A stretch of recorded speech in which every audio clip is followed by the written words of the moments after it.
Stop. Whatever you're thinking right now, unless it's good, I'm here to tell you it doesn't have to be that way. Those negative thoughts are intra-personal communication, and the negative ones are a lot like weeds in a garden. They weren't invited, they came from somewhere else, and left unchecked, they can really begin to take over.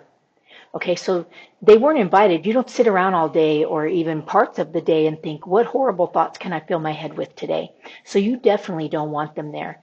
They generally came from somewhere else. They are thoughts or experiences that came from somewhere else, other people, outside things that you don't have to hang on to, relate, or mirror anymore in your thoughts and your actions if you don't want to.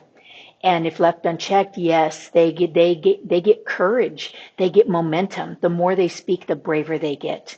Okay, so here are your 1, 2, 3s for putting an end to that today. First, you want to call them out and let them know that you heard them. Hey, I heard that. That was rude.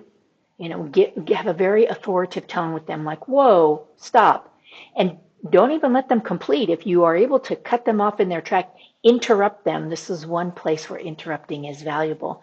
And let them know. So that's the first thing, is to let them know that you heard them. Hey, I heard that. Don't let it just float around in there. Call it out to the front. And then let them know that they're not helping. That's rude.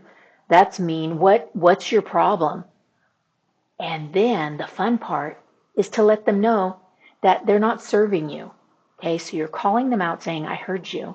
Then you're telling them, whoa, that's not helpful to me. And then you're going to tell them, your life is better. Some version of, because you want to counter whatever that thought was, because actually there's a lot of people in my life that care for me, or actually I'm doing fairly well right now and I'm pretty happy with where I am. Whatever it is, and sometimes I know you might have to dig deep to think about it to approach this voice. So go ahead, take a minute, pause. The voice won't go anywhere, trust me. And then you set it straight.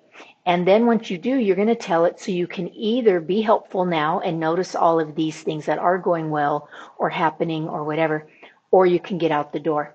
Now, they won't always necessarily go right out the door. So if they creep up again, say, hey, remember I told you you're not welcome here. And you can either start noticing all the things that are good in my life, or you can leave. And eventually you could say, this is the last time I'm going to tell you. So provide a little tough love. Okay, so those are your 1, 2, 3s. It does take a little bit of practice, but it is so worth it. I promise. Take back the control. Use positive intrapersonal communication to ditch those old voices so that you can live a life that you deserve, that you desire and deserve. I'm Ell Graniel, and I've been showing people how to have positive intrapersonal communication for over 30 years. And I'd like for you to be the next one that I share this with. It lights me up to do this work with people. So hop on my calendar. It's below, or you can just message me. I'd like to spend more time with you, and we'll make that happen. So until I see you again, bendiciones always, and stay happy and healthy, my friends.